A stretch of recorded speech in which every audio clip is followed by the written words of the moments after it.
Air France 447 अचानक ATS के radar से गायब हो गया। किसी भी तरह का कोई सिग्नल नहीं मिल रहा था, ना ही कोई इंजन फेलियर का वॉइस मैसेज आया था।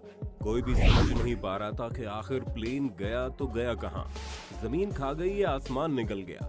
क्या हुआ इस प्लेन के साथ? और कई सालों तक ये हादसा एक रहस्य बनकर रह गया। दोस्तों, आज की वीडियो में हम आपको एक ऐसे प्लेन एक्सीडेंट के बारे में बताएंगे जिसके रहस्य ने लोगों को सोचने पर मजबूर कर दिया था और 3 साल बाद एक चमत्कार हुआ जिसने पूरी कहानी ही पलट कर रख दी। अब आखिर वो चमत्कार क्या था, इसे जानने के लिए वीडियो में हमारे साथ इसी तरह बने रहिएगा। एयर फ्रांस 447 31 मई 2009 को ब्राजील के एक इंटरनेशनल एयरपोर्ट से रात के करीब 10:30 बजे पेरिस के लिए उड़ान भरता है। दोस्तों, इस प्लेन में कुल 228 लोग सवार थे। अब ब्राजील से पेरिस जाने में लगभग 10 से 12 घंटे का समय लग जाता है और एयर फ्रांस 447 लगभग 3 घंटे की उड़ान भर चुका था। प्लेन से एटीएस संपर्क बनाए हुए था, लेकिन ये प्लेन अब समुद्र के बीचों बीच पहुंचने वाला था। तभी अचानक से एटीएस का संपर्क प्लेन से टूट गया। अब दोस्तों, समुद्र के बीचों बीच प्लेन से संपर्क टूटना नॉर्मल था, लेकिन इस तरह के एरिया को डार्क जोन कहा जाता है, जहां पर कुछ समय के लिए प्लेन दोनों ही तरफ के एटीएस रडार के संपर्क से बाहर चले जाते हैं। और यहाँ भी कुछ ऐसा ही हुआ। इधर से तो संपर्क टूट गया, लेकिन दूसरी तरफ से ये इंतजार हो रहा था कि कब ये प्लेन संपर्क में आए। लेकिन ये इंतजार कभी खत्म ही नहीं हुआ, क्योंकि जब प्लेन डार्क जोन में गया तो कभी वापस ही नहीं लौटा। दोस्तों, समय बीत रहा था, लोग इंतजार कर रहे थे, लेकिन प्लेन का कोई भी नामो निशान नहीं था। इसी वजह से प्लेन की लास्ट लोकेशन के बेसिस पर फाइटर प्लेन्स को भेजा गया और सुबह होते होते प्लेन के कई सारे मलबे समुद्र से मिलने शुरू हो गए। किसी को भी नहीं पता था कि प्लेन क्रैश क्यों हुआ, क्योंकि जब ये क्रैश हुआ तो रडार के बाहर था। इसी वजह से प्लेन में सवार यात्रियों के रिश्तेदारों और परिजनों को कोई भी अंदाजा नहीं था कि उनके चाहने वालों के साथ आखिर हुआ क्या। ऐसे में उन्हें समझाना भी मुश्किल हो गया, क्योंकि ये एक बहुत बड़ा एक्सीडेंट था जिसमें हर रोज लोगों की लाशें समुद्र से बरामद हो रही थी, जिनमें से कुछ लोगों को पहचान कर उनकी लाशें उनके परिजनों को दे दी गई।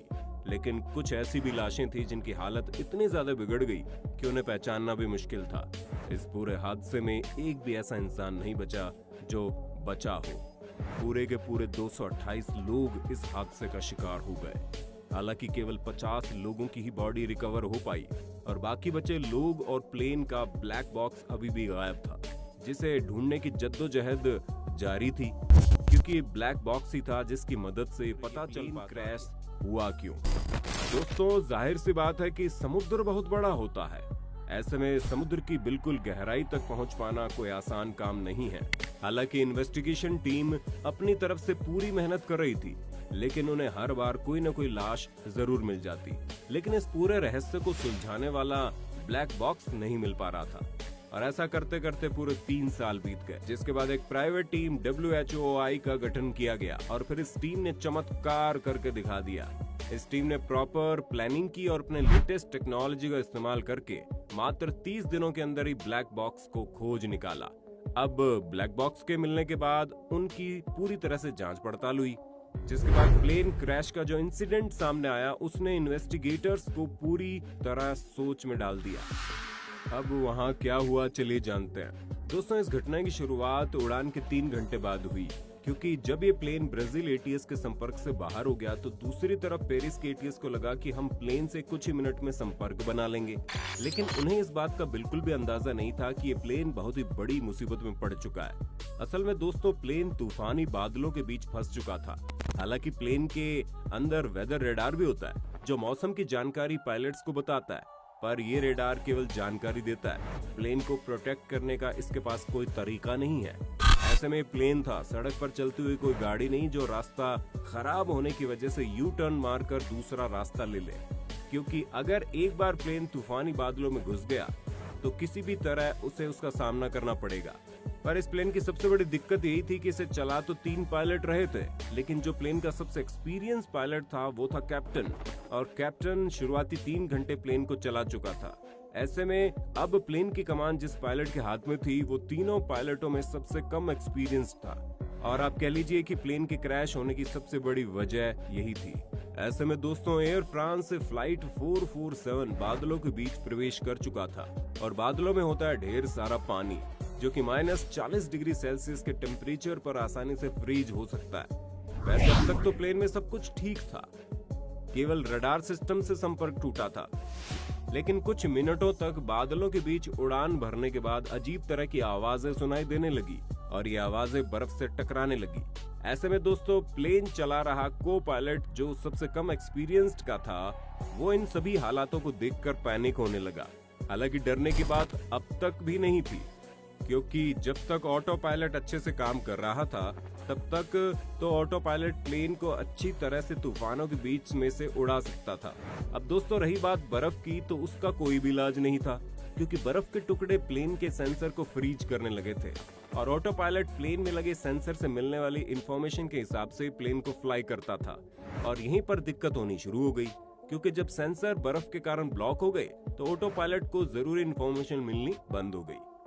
दोस्तों इस कंडीशन में प्लेन कभी लेफ्ट की तरफ उड़ रहा था तो कभी राइट की तरफ। हालांकि को पायलट अपनी तरफ से प्लेन को स्टेबल करने की कोशिश कर रहा था, लेकिन हड़बड़ी में को पायलट ने एक बहुत बड़ी गलती कर दी।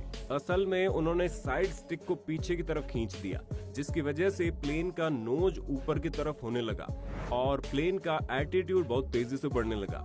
दोस्तों जब कभी भी प्लेन का एल्टीट्यूड बढ़ाना होता है, यानी कि उसे ऊपर ले जाना होता है, तो कम से कम 2000 से 3000 फीट पर मिनट की स्पीड से प्लेन को ऊपर ले जाया जाता है। लेकिन यहाँ पर तो को पायलट स्टिक को ऐसे पकड़ा था जैसे प्लेन 7000 फीट प्रति मिनट की रफ्तार से ऊपर की तरफ जा रही थी, वो भी तूफानी बादलों से होते हुए। अब प्लेन का नोज ऊपर होने की वजह से विंग्स को लिफ्ट मिलनी बंद हो गई और तेज हवाओं के टकराने से प्लेन में ड्रैग भी पड़ने लगा, जो प्लेन की स्पीड को स्लो करने की कोशिश करने लगा। अब को पायलट पहले से कंफ्यूज था और काली अंधेरी रात में आ रहे तूफान की वजह से उसे कुछ समझ में भी नहीं आ रहा था। इसलिए को पायलट ने कहा अब प्लेन मेरे कंट्रोल में नहीं है। अब दूसरे पायलट ने प्लेन को अपने कंट्रोल में ले लिया और यहाँ पर पायलट ने सही डिसीजन लिया। उन्होंने प्लेन के नोज को डाउन करने के लिए अपने साइड स्टिक को डाउन करते रहे, लेकिन पुराने वाला को पायलट अभी भी साइड स्टिक को पीछे की ओर खींच रहा था, जिसकी वजह से प्लेन के कंप्यूटर को समझ में नहीं आ रहा था कि इनमें से किसकी बात सुनी जाए। क्योंकि एक्सपीरियंस पायलट जो कर रहा था, अगर उसे करने दिया जाता तो हालात सुधर सकते थे, लेकिन को पायलट अपनी नासमझी में लगातार गड़बड़ी करता जा रहा था।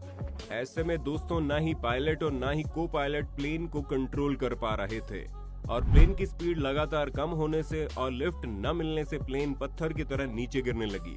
और यहीं पर अब कैप्टन की एंट्री हुई, जो इस प्लेन के सबसे एक्सपीरियंस्ड पायलट थे, लेकिन अब ये चाहकर भी कुछ नहीं कर सकते थे, क्योंकि प्लेन का संतुलन आउट ऑफ कंट्रोल चला गया था।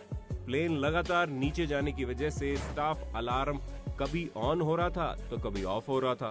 कैप्टन के पास पहली चुनौती थी प्लेन को नोज को डाउन करना, क्योंकि तभी प्लेन को बचाया जा सकता था। ऐसे में प्लेन का नोज और बढ़कर 40 डिग्री हो चुका था और जब कैप्टन प्लेन के नोज को सही करने की कोशिश कर रहा था, तब जाकर को पायलट को यह एहसास हुआ कि वो क्या गलती कर रहा था।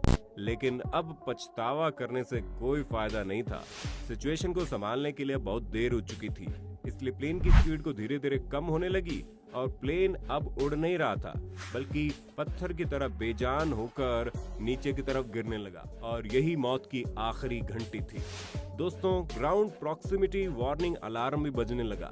हम आपको बता दें, ये वो अलार्म होता है जो पायलट को बताता है कि प्लेन जमीन के बहुत करीब पहुंच चुका है और इस सिचुएशन में अगर प्लेन को ऊपर नहीं लिया गया तो जमीन से टकरा जाएगा। लेकिन अब इस अलार्म के बजने का कोई फायदा नहीं था, क्योंकि सभी को पता चल गया था कि अब उनकी मौत नजदीक आ गई है। तो प्लेन बहुत तेजी से नीचे जा रहा था, जिस नजारे को किसी ने देखा तो नहीं, लेकिन हम आपको बता सकते हैं कि ये नजारा ठीक ऐसा ही होगा कि 228 लोगों को एक पत्थर के अंदर कैद करके 28,000 फीट की ऊंचाई से समुद्र में फेंका जा रहा है।